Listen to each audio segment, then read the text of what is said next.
Hello，大家好。最近这个 Hello, 美 greetings. 国的这个米尔斯海默教授啊，芝加哥大学的战略大师啊，在美国被称为战略大师啊。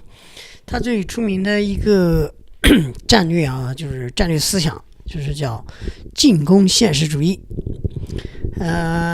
他最近呢在韩国APEC 会议，大家知道最近的几天呢，这个韩国这个有一个世界级的会议啊，就是这个叫 APEC。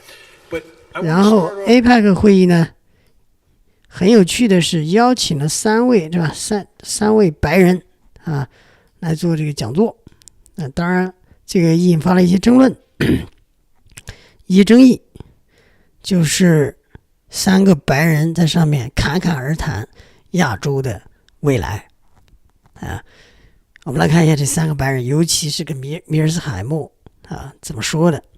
总结来说就是盎格鲁撒克逊人绝对不允许亚洲国家，或者是对吧，准确来说就是中国绝对不允许亚洲国家成为世界单极霸主。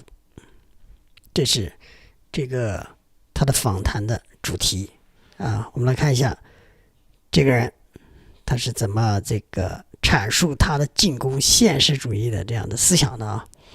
进攻现实主义本质就是弱肉强食啊，看他怎么样推销他的弱肉强食的这个理念啊。Hello, greetings. Thank you so much for inviting us to the stage here. This is really an honor to have this opportunity, to have this conversation with two of the greatest thinkers on international relations, Dr. Mearsheimer and Sir Robin Nimblett.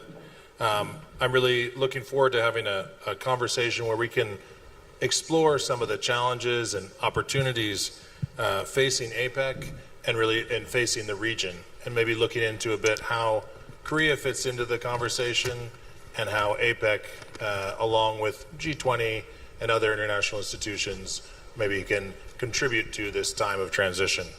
So before I hand it over to the distinguished panelists, just we know them all. Dr. Mearsheimer, distinguished Chicago chaired professor and leading proponent of political realism. He'll offer us some really great insights on power competition and how it's reshaping the geoeconomic landscape. And Sir Robin Nimblett, former director of Chatham House, I'm looking forward to hearing about his perspectives on the evolving relationship between the United States and China as he laid out in his book, The New Cold War. So please join me in warmly welcoming Dr. Mearsheimer and Sir Robin Nimblett.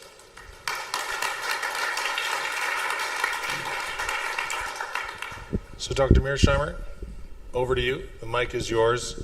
Can you please share your perspectives on what APEC is looking like these days and how it's looking to the future? Okay, thank you very much. It's a pleasure to be here with my two colleagues, and especially to be back in South Korea, which is one of my favorite countries on the planet. I always love coming here and meeting with people and talking. The subject on the table today is basically the future of APEC and the future of the global order.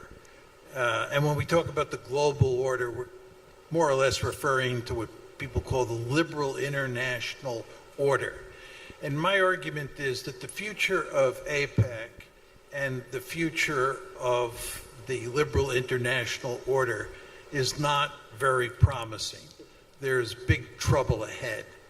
And the principal reason for that is the shift from a unipolar world to a multipolar world.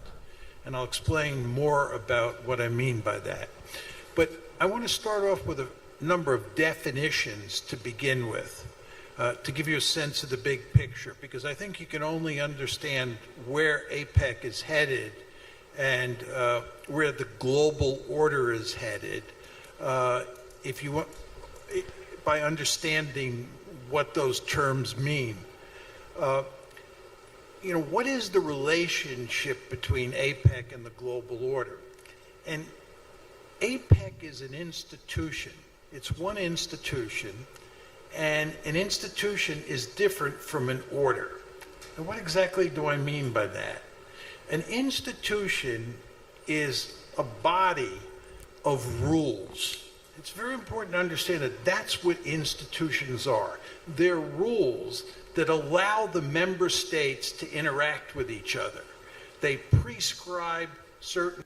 大家看，下面都是这个韩国人啊，这是韩国过几天呢，应该就会举办这个 APEC 会议了，然后邀请了3个白人在讲这个 APEC 的未来，这个也挺讽刺的啊，这韩国挺搞笑的，这怎么样也得放一个这个中国人啊，或者是放一个韩国的教授在上面讨论一下，对吧？这个很有趣啊，而且放了几个鹰派的人在上面讲这个 APEC 亚太的未来，有意思啊。Forms of acceptable behavior, and they proscribe unacceptable forms of behavior. That's what an institution is. APEC is an institution. NATO is an institution. An order, on the other hand, is a nest or a group of institutions that fit loosely together, that are also designed to manage relations among a group of states. So APEC is a building block in the global order, in the international order. So that's what you definitely have to keep in mind. Now, the second thing you want to understand is that great powers create institutions and great powers manage institutions. Countries like the United States, not South Korea, build institutions and they build orders. Furthermore, you want to keep in mind that institutions South Korea build 这地方直接打脸韩国了，说是美国而不是韩国会建立这种组织啊。Countries like the United States, not South Korea, not South Korea， 这直接打脸了这。build institutions and they build orders. Furthermore, you want to keep in mind that institutions and orders can deal with security or economic issues, to put it in rather broad terms.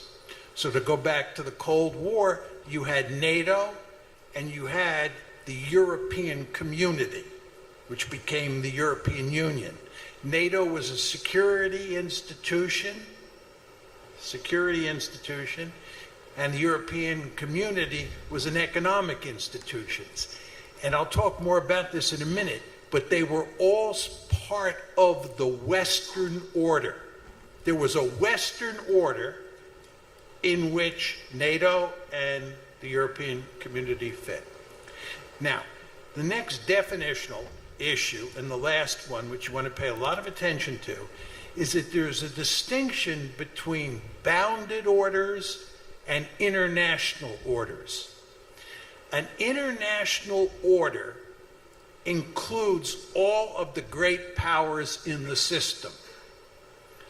A bounded order only includes one of the great powers. It does not include all of the other great powers. Now you're probably saying to yourself, what exactly is he talking about? Is this political science speak? You know, bounded orders, international orders? I'll make it clear to you by talking about the Cold War, the unipolar moment, and the present. When I grew up during the Cold War, we had 3 orders. 2 of them, which were the most important. 3 orders， 这里面 3 orders 不是3个命令啊，应该是3个国际秩序。Orders were bounded orders. The Western 这里面的 order 都翻译错了，这个机器自动翻译的，这翻译错了，应该是当然它大部分是正确的啊，有明显错误的我就跟大家聊一聊。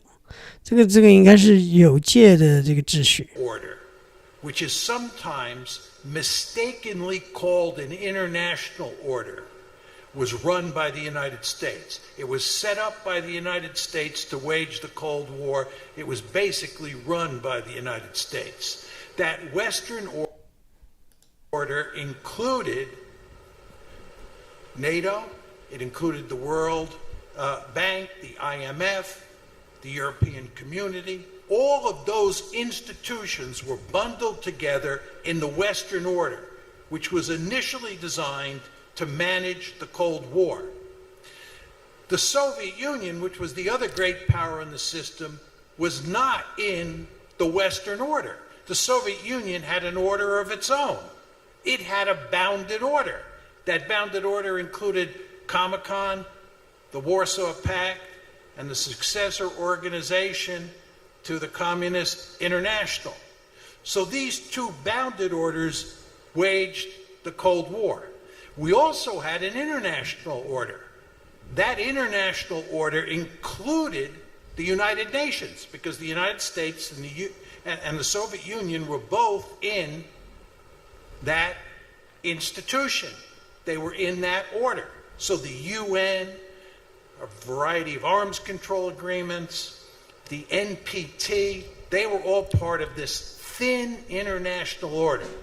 But the thick orders that really mattered during the Cold War were the Western order and the Communist order. Two bounded orders and a thin international order. Then you all remember the Cold War ends in 1989. In December of 1991, the Soviet Union collapses and we go into the unipolar movement. By definition, there is only one great power on the planet. That's the United States of America. We are now in a position where the bounded orders disappear. The Soviet order disappears. The Soviet Union disappears. No more Warsaw Pact, no more Comecon, so forth and so on. What the United States does as the only great power on the planet is that it takes its bounded order, that Western order, and it makes it a truly international order. That's the order, that's the liberal international order. You get a really potent international order for the first 这里面提到了国际秩序就是所谓的美国秩序啊。time, because you only have one great power on the planet. And remember, as I told you, when you have only one great power on the planet, and that one power writes the rules for the institutions and manages the order, you're going to have what we had during the unipolar moment. Well, roughly around 2017, what happens to the unipolar moment? It disappears. We're now in a multipolar world. You all understand that. There are three great powers on the planet: the United States, China, and and Russia. United States, China, and Russia. And the two most powerful states in that system, in this multipolar system, are the United States and China. So the question you want to ask yourself is, what is happening today in Asia? Well, just like the Cold War, you're getting two bounded orders, and you're going to end up with a thin or superficial international order. Just think about the Chinese. BRICS. The United States isn't in BRICS. China's in BRICS. Think about the Shanghai Cooperative Organization. Think about Belt and Road. Think about the AIIB. These are all Chinese-led institutions. The Chinese are also forming military alliances with countries like Pakistan, countries like Russia, countries like Laos, countries like Myanmar. This is hardly surprising at all. You're getting a bounded order in East Asia. At the same time, the United States is doing the same thing. The Quad, AUKUS, tightening up of the bilateral alliances involving the United States and Japan, the United States and South Korea, the United States and the Philippines. You're going to get two bounded orders in Asia, in East Asia, and those two bounded orders are going to wage a wicked security competition, just like the United States and the Soviets did during the Cold War. Now you're saying to yourself, what does this have to do with APEC? The answer is very simple. APEC is an international institution, right? It's an international institution, and it's part of the international order. A really good example here you want to think about is the WTO. In 2001, the United States brought China into the WTO with great enthusiasm from first the Clinton administration, then the Bush administration.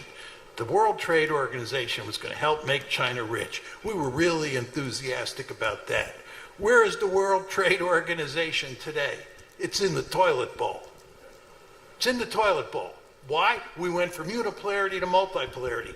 And you all understand, once you're in the world of multipolarity, great power security competition is back on the table. And when great power security competition is back on the table, and you've got at least two great powers in the system, you end up with bounded orders. And you still have an international order. You still have a United Nations. You still have a WTO. You still have APEC. But they are thin institutions. They do not matter that much. The bounded orders matter the most. Why? Because security always trumps economics. And therefore, APEC, which grew up in the unipolar moment and flourished in the unipolar moment, is now in an environment, multipolarity, that is not conducive to growth. It's not conducive to doing a lot to facilitate prosperity and security in Asia. So that is, in a nutshell, my basic story about where APEC is today and where it's headed. Thank you. Well, thank you, Dr. Mearsheimer. That's a great introduction to really place this conversation in both history and in structure. And I think it's a great opportunity to turn to Sir Robin to maybe pull out a bit the U.S.-China piece of the story that you've just told. And maybe, so over to you to see how you describe what we're looking at. 这两个除了米尔斯海默之外，另外两个人都是英国人啊。Thanks very much and fantastic. 这个英国人他连亚太国家都算不上，这太搞笑了。我觉得这韩国人也是有点搞笑啊，把两个英国人作为主持人，然后把米尔斯海默一个美国人请过来。亚太国家真正的亚太国家一个人都没有。To be back at the World Knowledge Forum and great to be on the panel, Henry, with you and obviously with Professor Mearsheimer. I was taking notes because it was a chance for me to get some great insights to the context of where we are right now. I look forward to talking about how much the SCO or the BRICS is a bounded order. SCO 是上海合作组织啊。BRICS 是金砖国家。 To talk about when we come to the panel in a minute. I think China would like it to be. Whether it is will be debatable. But let me put APEC in its context for me, and I think it'll pull hopefully nicely off John's comments just beforehand.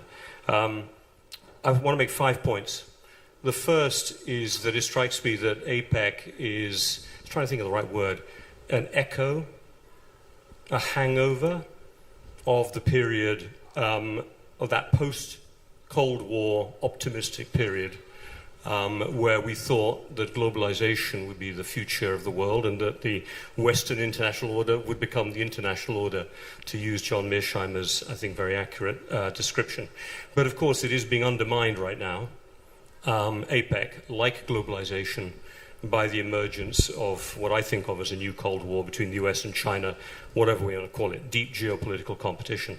And the second point I want to make is just to point out the extent to which APEC actually contains many of the fault lines that characterize this order. However, as I go on, let me just say, I think I could be a little more optimistic about the role that APEC might be able to play in the current international context. I'll say a word or two about that at the end. So just the first point. It does strike me that I was looking at the website of APEC before coming here, because being a Brit, we don't focus as much on APEC. We might focus on the European Union, and if you're British, not being inside the European Union. But if you look at the APEC website, it has this little thing going on of thousands of containers, and the containers are getting pulled left, right, and center. The image is we're all together building a united economic, order or system in the Asia-Pacific region. Well, I can't think of anything more that represented the past and certainly doesn't seem to be representing the immediate future. It was all about absolute gains, the opposite of zero sum, if I can drift a little bit into international relations theory. And if you look at the period since APEC was founded, certainly you've seen some huge benefit from that deeper economic integration that accompanied the end of the Cold War, the reduction of barriers to trade, the belief in open markets that expanded after the collapse of the Soviet Union. You've had real GDP increase in that period between 1989 and 1990 and roughly 21, 22, from about $19 trillion to over $53 trillion amongst APEC members, 4 times increase in per capita income, 9 times increase in the rate of trade amongst the members, 2/3 of the trade now taking place amongst the Asia-Pacific region. I mean, you could say it really does, it's had its period of great optimism. But if we look at it today, it now contains, right at its heart, because it has the US and China in it, it has got the new Cold War physically inside that actual institution. We don't need to talk too much about that now. We can if we want to. My sense is the US-China contest, what to me is a new Cold War, is going to persist and endure for a long time in the future.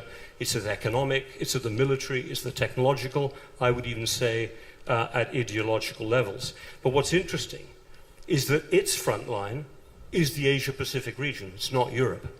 You could put Taiwan right at the core of it if you want to, given China's determination to break the first island chain of islands that in a way threaten its geo-economic security, its ability to reach out to global markets overseas and not have to rely as much on Russia overland behind it. So when you look at the nature of that competition right now, APEC countries themselves are getting pulled into the competition. Not only do we have the United States imposing tech restrictions directly on China and limiting the kind of American technology that can be exported to China, and China retaliating with limits on rare earth exports, you've also got the South Korean semiconductor industry being told, as an ally of America, that it can no longer export its semiconductor manufacturing capabilities into its plants that have been built in China. As part of that win-win kind of world, the absolute gains world that we thought of before, that is now being limited. Japanese are being told that they can't sell their semiconductor manufacturing equipment to China, just like ASML, the Dutch company, can't do either. Malaysian data center companies who thought they could be bringing in Chinese components and still serve as partners to American and Western companies are now having to rethink what components do we have inside our data centers. So we're in a situation where the whole logic of APEC, one building on deeper integration, moving into the technology realm, is now being pushed backwards by an expansion of the US-China technological, which is economic and military contest, through to them. We've also got, secondly, actually more traditional security front lines of the new Cold War running through the middle of APEC as well. China and the Philippines are both APEC members. And there's no more strong example right now of both the Biden and Trump administration's determination to strengthen their resistance to China's growing military capability than the much closer military relationship they now have with the Philippines. And it's amazing if you think about it that Chinese Taipei, as it's called, is a member of APEC. And here we have Taiwan right now being put, again, on the front line of this new Cold War, including with the Trump administration looking at it as part of its new kind of AI warfare supplier. You've got Russia as a member, being sanctioned by other APEC members. And you have got, as John noted, Russia and China trying to build, amongst some of the APEC members, an alternative world order through BRICS and SCO, in parallel to the United States, trying to say, no, some of those countries are allies of ours, Japan, Australia, South Korea, even Singapore to a certain extent. You need to be with us on our side. So, in a way, what you've got is geopolitics running through the middle of APEC. You've got the technology contest running through APEC. And of course, you also have, third, the good old-fashioned trade contests passing through the middle of APEC as well. Because I think the other big challenge to the future of APEC and to regional integration is the fact of the loss of confidence in globalization, the benefits of globalization that the United States in particular is running through. Donald Trump is the voice of the left behind in America who did not benefit from globalization. And so we're moving into an era led by the United States. In a way, it is enabling it is leading the way of state interventionism, protectionism, national preference, bilateralism. I might argue China never left those particular approaches. It's been subsidizing its own industries even as it's developed. It has built up huge overcapacity that it is now. Overcapacity 这个大家可以看我之前有一个视频在讲韩国人其实他们自己也知道，有一期视频就应该是昨天发的。那韩国有一个哥们儿，他们有一个教授叫李哲，他就说你要说补贴自己的产业，韩国政府是全世界最能补贴这个自己的企业的，所以过剩产能每个国家都有自己的过剩产能的。Exporting to much of the rest of the world, but it's amazing to see the US leading the charge on forced inward investment, something we used to associate with China rather than with the United States. It's a whole discussion of energy dominance, not just energy independence. It's a completely different mentality, one that is anti-absolute gains and is all about zero-sum thinking. So again, I don't need to give you all the examples, but the impacts on APEC are fundamental because the US has said we'll have our own trade policy and we are going to whack tariffs up. Today, they're roughly 10 times what they were at the beginning of the year. US average tariffs have gone up from about 1.5% to 15% currently on average. I heard a panel earlier today where the South Korean and Japanese participants were comparing who had the worst deal on the forced foreign investment they would have to make in America in order to try and get their tariff rates down from 25% to 15%. And I think most interestingly for APEC, the kind of solution that many APEC members, especially ASEAN members, but also Mexico, maybe to a certain extent Canada, the solution they had to the beginning of the new Cold War, which was this famous China plus one idea. We will invest in China to get to the Chinese market. We will then invest, if we are a multinational, in Indonesia or in Malaysia or in some Singapore, in some other ASEAN country, and then export to America. Trump has said, no way. China plus one might be your language. I call it circumvention. I call it transshipment. And you will get a 40% tariff slapped on you. So APEC is also being undermined by this loss of confidence in globalization, the push towards state interventionism. Now, you talked about opportunities, Henry, so let me not all be negative and maybe... 这个川普的这个政策确实是就冲着打败中国的这个目标来的只要是在中国设厂，那肯定就必须要给你加征关税，不管你是不是在其他地方出口到美国的，这一招确实釜底抽薪呢。Hand over in the last couple of minutes onto how things might not be entirely negative. What can we do what can, not we, I'm British, what can members of APEC do to try and deal with the situation? I mean, one option is keep APEC alive. Do what Shinzo Abe did in Japan with the Trans-Pacific Partnership. Say, well, look. 这个就是安倍晋三已经去世了，被枪击死了，挂了，去世。The US may not be a valuable player, but what the hell? We'll keep it going. Let's buy time. At some point, a future US administration might join. Now, another way to think about it is actually to be also, while you're buying time, think, you know what, Trump, his bark is worse than his bite. He says he's going to do all these things, but actually, you know what, we can keep doing triangulation. We can keep doing circumvention, because there's no way American customs officials are ever going to keep up with all of the complicated rules of origin, ideas that the Trump administration is trying to put in to avoid circumvention. And if you're not an ally of America, if you're Indonesia, if you're Malaysia, if you're Vietnam, you can probably get away with a lot tougher if you're Japan or South Korea and you depend on America for your security. There's also the option to go sub-regional within the APEC zone. ASEAN has a new 2026 economic community framework. We'll see what becomes of it, but there's also a new digital project to deepen digital trade. You've also got, interestingly, the Regional Comprehensive Economic Partnership, China-led initiative, but it's reduced tariffs on something like 90% of trade amongst the bulk of APEC members, excluding the United States, excluding Canada, excluding Mexico, excluding many of the, depends where you're looking at it, the American side of the Pacific side.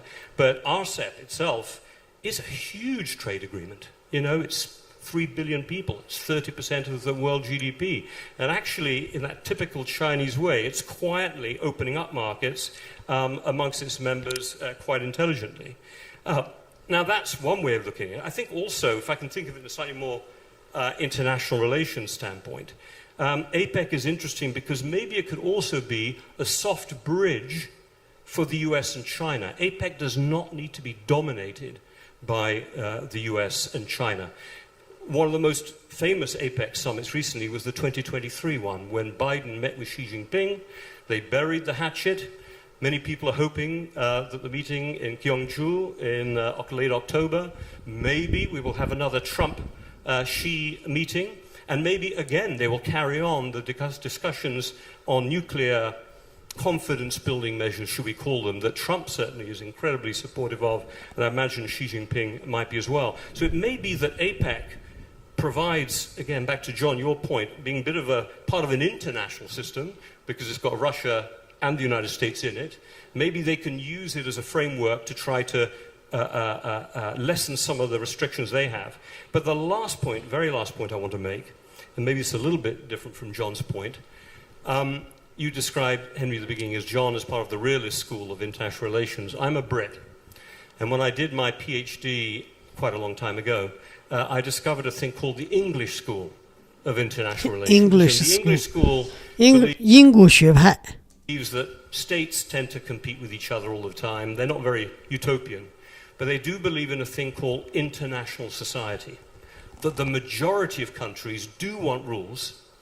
And it's possible that in the future, the majority of countries, including the majority of APEC, by deepening and thickening areas of sectoral and functional cooperation, for example, energy resilience, grids, standards for green technology, climate negotiations, in all of the areas that APEC is actually doing a lot of work, they might be able to sustain some of the thickening of the relationships. It won't be open trade anymore, but it might be a world in which continued foreign investment, continued economic progress can be made, and the US and China will be left to one side to worry about things on their side. That would be my optimistic outcome, to try and finish on a slightly up note.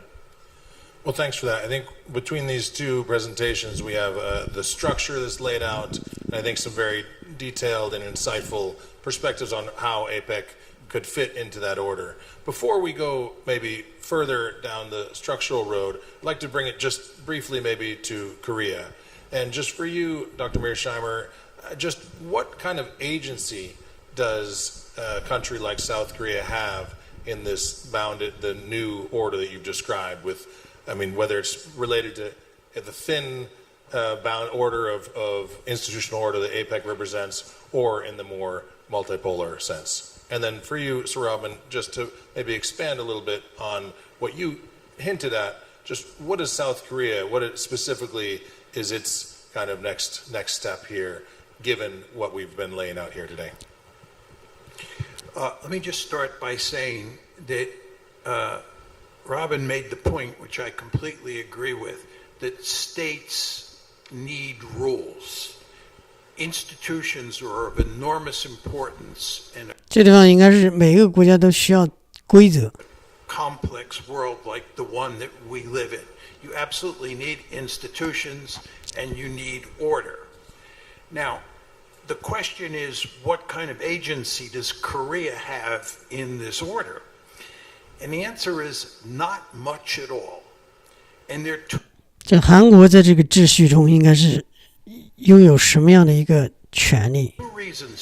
他说的很明确，就是韩国根本就没有什么权利。First of all, great powers build and maintain institutions, and great powers build and maintain orders. And Korea is allied with the United States. This is in Korea's national interest. But as you all know, the United States is a ruthless great power. 美国是一个无情的大国啊，它的最有名的几个名言之一啊，就是大国都是无情的。美国它就是一个很无情、冷酷无情的大国。It likes to portray itself as a benign great power. We're the good guys, the Chinese are the bad guys. Used to be that the Soviets were the bad guys. I don't believe any of this, right? The United States is a ruthless great power. It does what's in its interests. And Korea has to suffer the fact that it is in this alliance with the United States. It is part of the U.S.-dominated order. And to make matters worse for Korea, Korea is a frontline state. If you're Australia, you're far enough away from China that you can get away with quite a bit. But if you're South Korea, there's not a lot that you can get away with. Japan can get away with more than South Korea can because Japan is a bigger country. South Korea is a small country, it's a frontline state, and it is in an order that is run by a ruthless great power. So the amount of maneuver room you have is not much at all. Am I happy about telling you that? No. I understand why a South Korean would not want to hear that message. But I am a realist with both a capital R and a little r. Yeah, completely agree with that. Maybe let me pull off back where John is. And I was going to write down here, just written down for myself, because Korea has limited choices for the reason that John just said, it has to choose sides. So in this context, South Korea cannot be a swing player. The more meaningful, the more intense the new Cold War between the US and China, and it is at a phase where this Cold War does not have rules yet. We're not at the end of the Cold War, we're not even halfway through it. At least you had rules in the last one, but there are no rules yet in the US-China one, or very few. In that case, at that phase, or in this phase, South Korea has to pick sides. What do I mean by that specifically? And technologically, it has to pick the US. It has to obey the demand, not to support China in its journey to become a more powerful technological competitor. Now, I might add, it's probably in South Korea's interest to do that, because it looks to me, I'm not an expert like some people are in where Chinese technology policy, capabilities are going, or South Korea's, but as an amateur looking at it from the outside, it looks to me that China is going to eat South Korea's lunch pretty soon in just about every area of technology.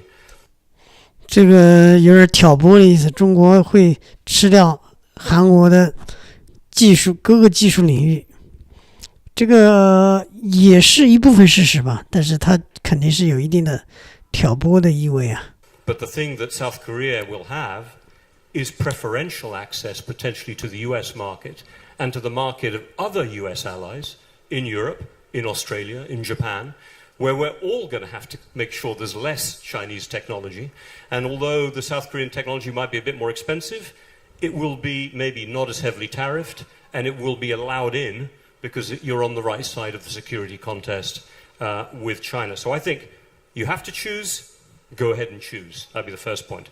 Second, South Korea has a chance to be a reliable investor specifically in the US. Despite this messy situation with the subcontractor workers at the Hyundai plant that has coincided with this meeting, teething troubles is the way I would describe it probably, but it's the right long-term play. And the more interesting play as well would be to see South Korean companies teamed up maybe with American companies going global to compete against the Chinese offer.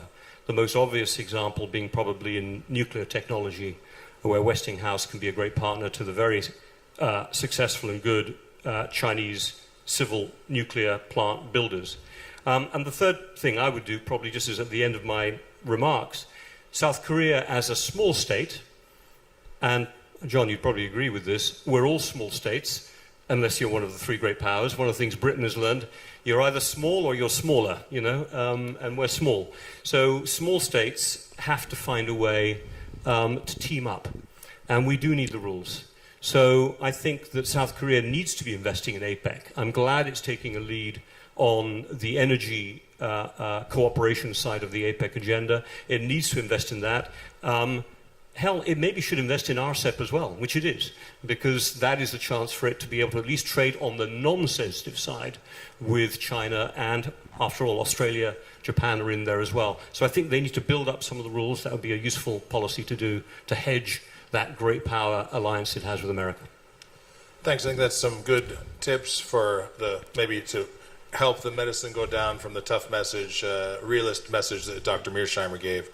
Dr. Mearsheimer, you laid out the structure in your first remarks. I'd like to just maybe go back to that a little and just ask, how do you see that maybe competition being managed? I mean, you set up the structure, you told us what the moment is like. How does this not go horribly wrong? How does it maintain competition and not move into conflict in the way the structure that you've described? Yeah, I mean, it's obvious that we want to make sure we don't have a war between the United States and China. And you can tell all sorts of stories about how you get a war in East Asia, in the South China Sea, or over Taiwan. Here's the basic problem that you face. The basic problem is that anytime you get into a security competition involving countries like the United States and China, each side is trying to take advantage of the other side. They're competing for power. We're looking for opportunities to gain advantages over the Chinese, and the Chinese, for good reason, are looking to take advantage of us. I've said many times publicly, if I were the national security advisor in Beijing, I'd tell Xi Jinping, we want to push the Americans out of East Asia. We want to push them beyond the first island chain. We want to push them beyond the second island chain. And then we want to dominate East Asia. We want to tell the South Koreans and the Japanese that we call the tune in East Asia, and you dance to our tune. That's what I'd do if I were a Chinese leader. That's the way it works in the Western Hemisphere. That's how we run the Western Hemisphere. You've all heard about the Monroe Doctrine, right? But when you get 这就是这个西方人的这个思维方式啊，这就是西方人的这种思维方式，就是说这个霸权主义，是吧？ Here is you get two great powers who are competing with each other for advantage. When I was young, we used to talk about containment. You all know George Kennan was the father of containment. Then I came to realize, reading Bruce Cummings' work, you all know Bruce Cummings, I'm sure, who's one of the great Korean experts in the United States. But he taught me that the United States not only engaged in containment, we engaged in rollback. Rollback. And the first example of rollback was when we crossed the 38th parallel in 1950, right? We were trying to roll back the Soviets during the Cold War, right? So the problem that you face in the U.S.-China competition is the United States won't merely be concerned with containment, it'll be interested in rollback. And I don't have to tell you that the mere mention of the word rollback tells you there's potential trouble. Now, just to get to the management side of the story, the upside, and it's a qualified upside, is we're talking about two countries that have lots of nuclear weapons. And you all know what happens if nuclear weapons get used. Not good things. So we have a very powerful incentive to make sure that we don't get into a crisis, and that if we do get into a crisis, we manage it because of nuclear weapons.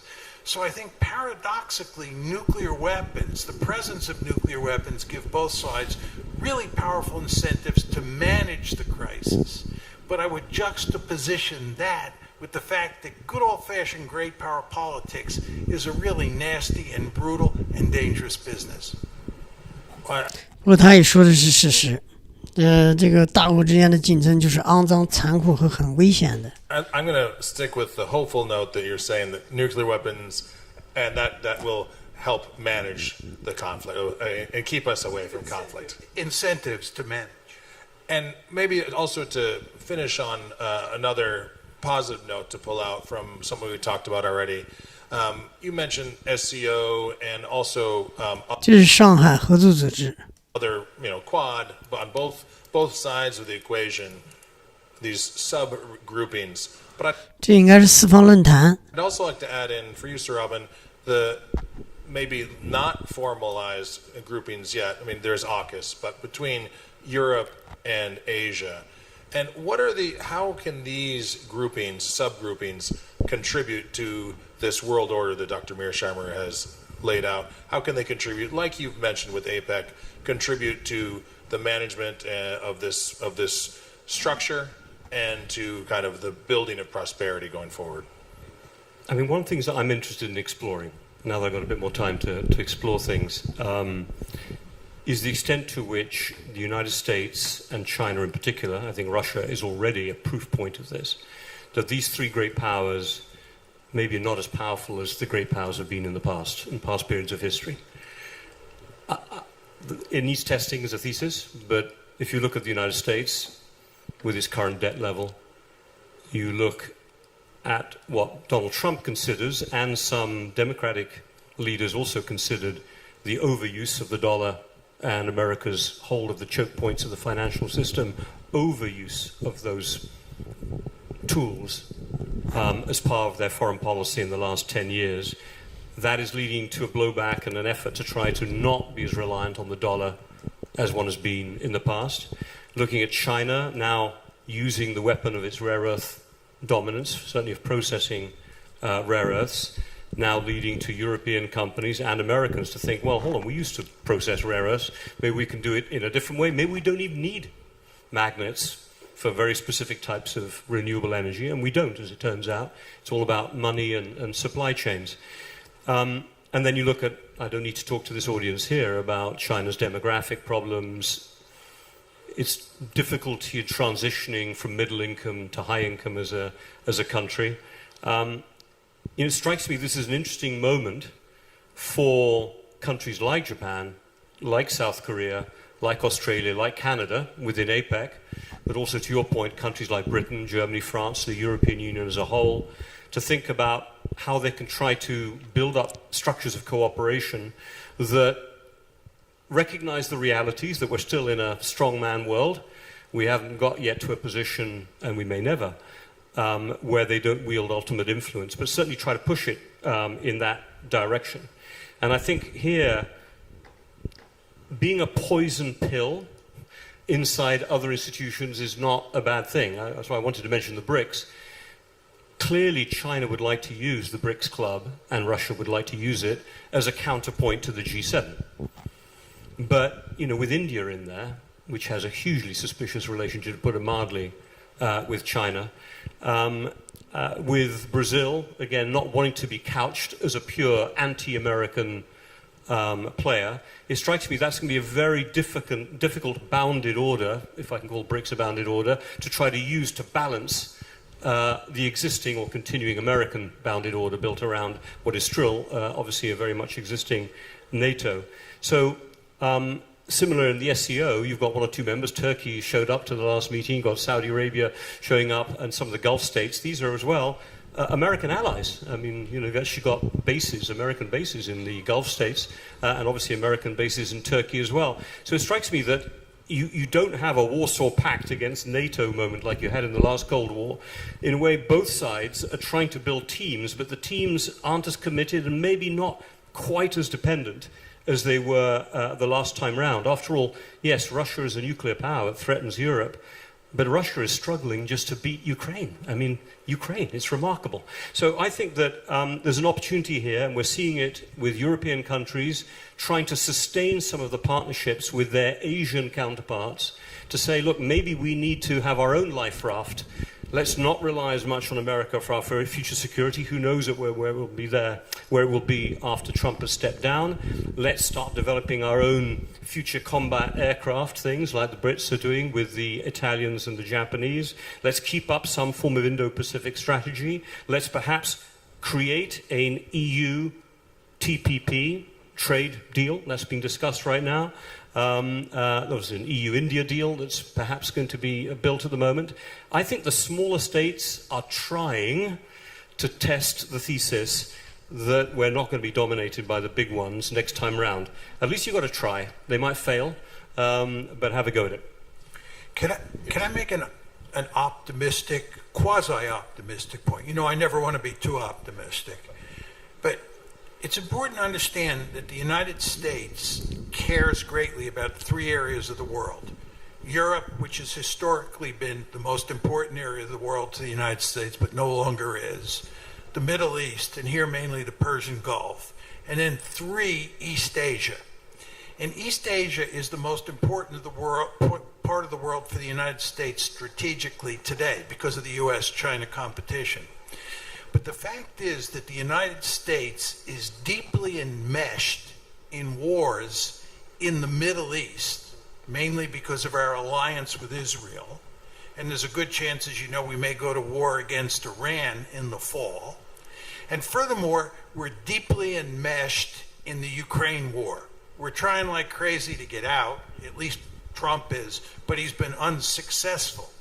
The fact that we're enmeshed in the Middle East and we're enmeshed in Europe means that the last thing we want is a crisis in East Asia. Have you all been noticing that President Trump is going to great lengths to make sure we don't have trouble in East Asia? Because we would be really, really in the deep kimchi. And the reason is we have... kimchi 生存的美国陷入到泡菜里面去了 kimchi 是泡菜 have all sorts of military liabilities vis-a-vis China in terms of our force structure here, because we haven't paid enough attention to building up our force structure. Plus, we're pinned down in East Asia, in Europe and in the Middle East. So I think that one could make an argument for the foreseeable future. It's likely that there won't be a major crisis in East Asia, and that is all for the good. So all of this is to say, you Koreans should hope that the United States remains deeply engaged in the Middle East and deeply engaged in Europe so that we don't cause any trouble in East Asia and you live peacefully for the foreseeable future. Reducing our presence in the Middle East, getting out of the Ukraine conflict so we can concentrate on containing China. That's a 这人太坏了，这个老头太坏了 way to end. I'm going to call it optimism, that we are going to have a period of time here in East Asia and in South Korea where we can focus on the problems we've talked about today, focus on the challenges that APEC is seeking to address to build peace and prosperity in this region. So I want to thank Dr. Mearsheimer, Dr. Niblett very much for their great insights. And please let's thank them with a nice round of applause.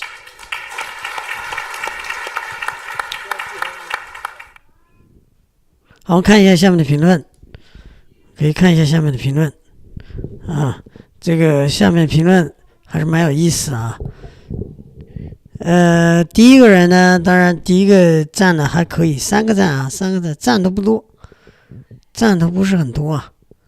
这个3个赞说这个人很厉害，米尔斯海默很厉害，当然他是个天天就讲他那一套呗，都说他那一套进攻现实主义，但是看起来从历史上的大国来看的话，确实很难避免国和国之间的竞争。当一个国家太强了之后，这个一定会被干，被这个之前的超级大国给干的啊，老二肯定要被老大给干掉。这个人说需要一个中国的教授在这上面，是吧？来代表中国啊。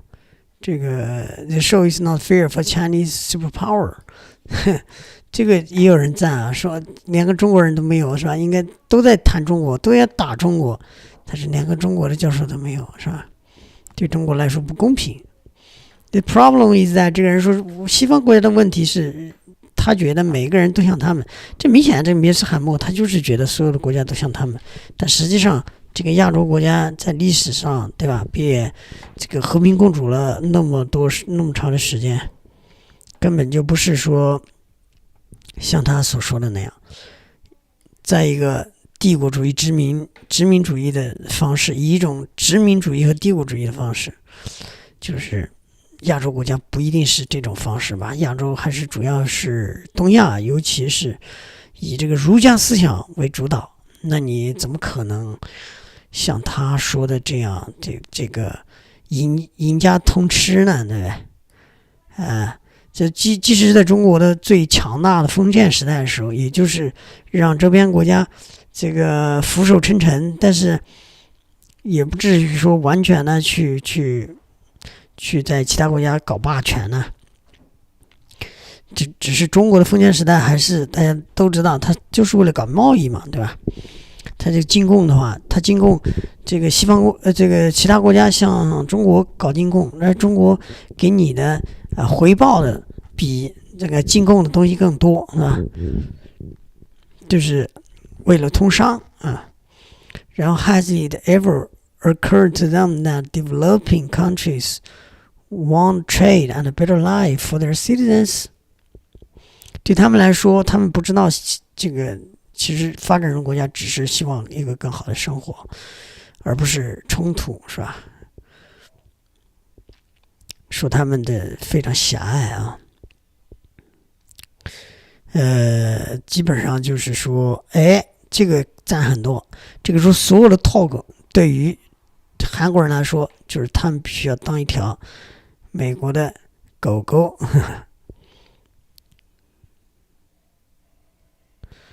哎呀，基本上就是还是这个很劲爆啊，很劲爆啊。